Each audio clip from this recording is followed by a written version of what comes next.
여러분 안녕하십니까. 매일매일 빠른 변화가 일어나는 암호화폐 시장에 관련된 소식을 들고 오늘도 인사를 드려보고 있는 크립토 마토입니다. 자, 오늘 미국 증시 어제 하락에 이어서 반등을 해주고 있습니다. 강력하게 반등을 해주고 있는 미국 증시. 반면에 비트코인 같은 경우는 어제 오늘 좀 많이 올랐었죠. 45,000달러의 본을 두드렸다가 지금은 43,875달러까지 내려온 상황입니다. 45,000달러에서 46,000달러 사이가 강력한 저항선으로 예상이 되고 있는 가운데 비트코인이 지금부터 조정을 받으면서 좀 쉬어가지 않겠느냐라는 예상들이 나오고 있는데 어디까지 조정이 나오게 될 것인지 뒤에서 계속해서 살펴보도록 하겠습니다. 오늘 첫 번째 소식은 미국에 관한 것입니다. 어제 바이든 대통령이 국정 연설을 했는데 자, 그는 러시아 관련된 상황에 대해서 브리핑을 하기도 했었지만은 그래도 일단 그의 최우선 과제는 물가 통제다라고 이야기를 했었죠. 자, 그래서였을까요? 파월 연준 의장도 전쟁 상황에도 불구하고 3월달에 금리 인상을 하겠다라고 오늘 밝혔습니다. 자, 근데 뭐 새로운 이야기를 한 것은 아니죠. 그전부터 계속해서 해왔었던 이야기들을 반복했다라고 볼 수가 있겠는데 그는 오늘 의회 앞에서 미국 정치인들에게 미국 고용시장이 안정되었으며 앞으로 금리 인상 및 대차 대조표 축소를 진행해 나갈 것이다라고 밝혔습니다. 그리고 그 역시 이번 전쟁에 대해서 덧붙여서 이야기하기도 했었는데요. 러시아의 우크라이나 침공, 그리고 현재 진행 중인 전쟁, 제재, 그리고 앞으로 벌어질 이벤트들이 미국 경제에 미칠 영향은 단기적으로 매우 높은 상태다라고 이야기를 하면서 암호화폐에 대해서 한마디 하기도 했었는데요. 그는 의회는 암호화폐에 대해서 조치를 취해야 된다.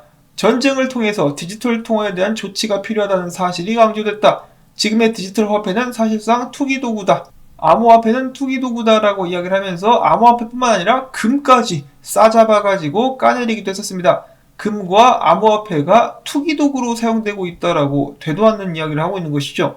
전쟁 때문에 수요가 올라가지고 가격이 올라가는데 무슨 투기 도구라고 이야기를 하고 있어요. 금도 사실 마찬가지죠. 안전자산으로서 전쟁 위기가 고조되자 금값이 오른 것을 두고 투기 도구라고 폄하를 하고 있었습니다. 그리고 비트코인 및 암호화폐들을 통해서 우크라이나에 지원금이 얼마나 많이 전달이 됐는데 그리고 러시아 국민들 같은 경우도 이 비트코인을 통해서 끊임없이 하락하는 자국 통화 가치로부터 자신을 보호하기 위해서 도움을 받고 있는데 그런 부분에 대해서는 일절 언급조차 하지 않았었습니다.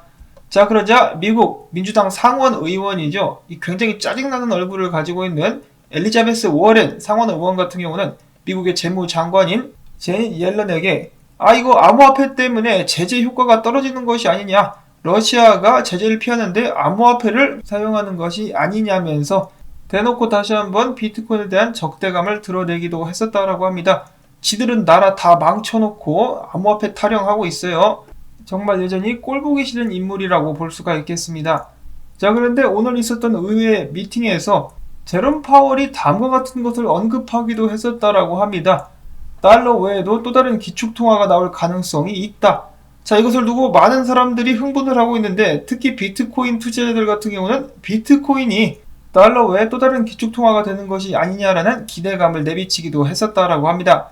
일단 약간 섣부른 기대감인 것 같긴 한데 나중에 좀 더 자세히 무엇을 염두에 두고 그가 이런 말을 했는지 밝혀줄 수 있으면 좋겠다라는 생각을 해봅니다. 자, 다음으로 캐나다 중앙은행 같은 경우는 인플레이션에 맞서 싸우기 위해서 기준금리를 0.5%로 인상을 시켰다라고 하죠. 자, 미국 연준 같은 경우는 금리 인상을 어느 정도까지 올릴 것인가? 일단은 0.25%로 많은 사람들이 예측을 하고 있는 상황. 앞으로 몇 주 안에 그 결과가 나오게 될 것 같고요. 다음으로는 비트맥스 창업자이자 전 CEO인 알설 헤이지가 이야기합니다. 만약에 미국 연준이 시장의 예상을 뛰어넘는 금리 인상을 하게 된다면 암호화폐 시장은 추가적으로 하락할 수도 있다. 이 정도는 누구나 예상할 수 있지 않나? 자, 과연 연준은 어디까지 금리를 올릴 것인가? 자, 한편 블룸버그는 이야기합니다. 전쟁으로서 투자자들이 주식이 대안으로 암호화폐를 선택하는 속도가 빨라졌다. 내용은 그게 다고요. 지금 확연하게 그런 모습들이 보여지고 있는데 여기에 덧붙여가지고 세계 최대 재무 설계 자문 기업인 드비어 그룹의 CEO도 비슷한 이야기를 했습니다. 우크라이나와 러시아 사태를 통해서 암호화폐가 전통 시스템을 대체할 수 있다는 것이 입증이 되물었다. 그래서 암호화폐라는 대안책이 신뢰할 수 있고 실행 가능한 것으로 판명이 된 것인데 이는 궁극적으로 미국 달러를 위협하게 될 수도 있다. 자, 이처럼 사람들의 신뢰가 법정화폐에서 그리고 정부에서 암호화폐로 넘어가고 있는 상황인데 과연 미국 정부와 연준이 이를 두고만 볼 것인가? 아니면 때릴 것인가? 아니면은 막을 수 없으니 내 것으로 만들기 위해서 선도적인 정책을 펼 것인가? 계속해서 지켜봐야만 될 것 같습니다. 한편 러시아 같은 경우는 애플페이와 구글페이까지 러시아 사용자들을 차단하게 되면서 지하철 등등에서 엄청난 혼란이 이어지고 있다고 합니다. 푸틴을 비롯한 러시아 지도부 때문에 M1 사람들이 러시아를 포함해서 전 세계적으로 고통을 받고 있는데요. 자, 이렇게 된 거 러시아 같은 경우는 그냥 완전히 엘살바도르처럼 비트코인을 법정 화폐로 지정하고 지갑도 만들어가지고 일상생활에서 활용하게끔 하는 것이 오히려 낫지 않나, 러시아 국민들에게는 그것이 더 낫지 않나라는 생각마저 해보게 됩니다. 과연 푸틴이가 어떤 해결책을 들고 나오게 될 것인가?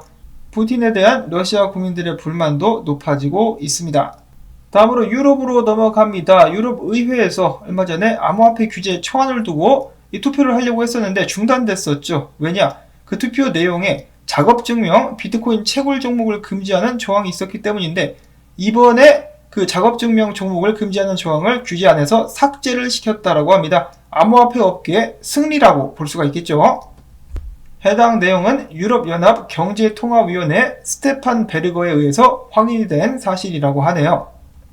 다음으로는 비트코인 동향 및 분석들을 알아보도록 하겠습니다. 자, 3위 고래.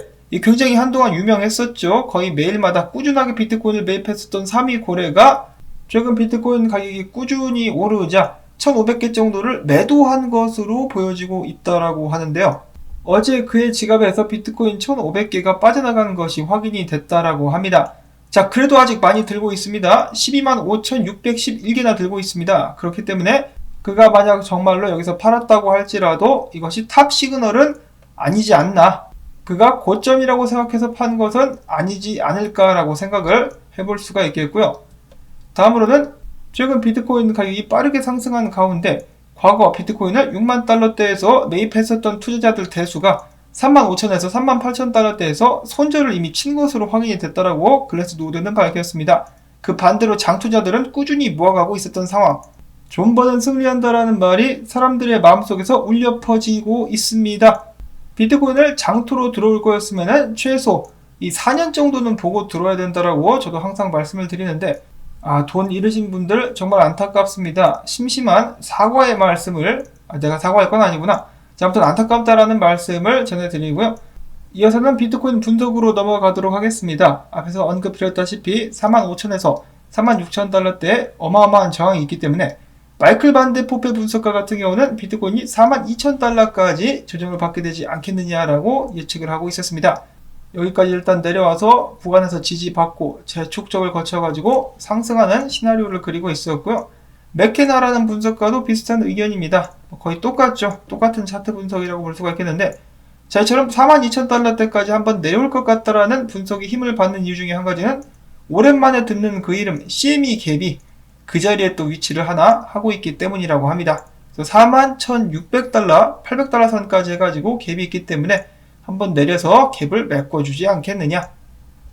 그 후에 힘을 축적해가지고 다시 올라가도록 해야 될 것 같은데 꽥꽥 오리 선생과 함께 테크니컬 라운드업에서 활동을 하고 있는 분석가 크레드 같은 경우는 비트코인이 47,000달러를 깬다, 강력한 저항을 뚫고 올라갈 수 있다면 30% 추가적인 상승이 나올 수 있다고 밝혔습니다. 강력한 모멘텀을 기반으로 해가지고 58,000달러 이상으로 뚫고 올라가게 될 수 있다고 하니까요. 비트코인의 움직임에 대해서 계속해서 주목해 주실 수 있기를 바랍니다. 자, 다음으로 렉트 캐피탈 분석가는 이야기하기를 불장 지표라고 볼 수 있는 주봉 50 EMA 아래에서 비트코인이 지금 꾸무적 되고 있다.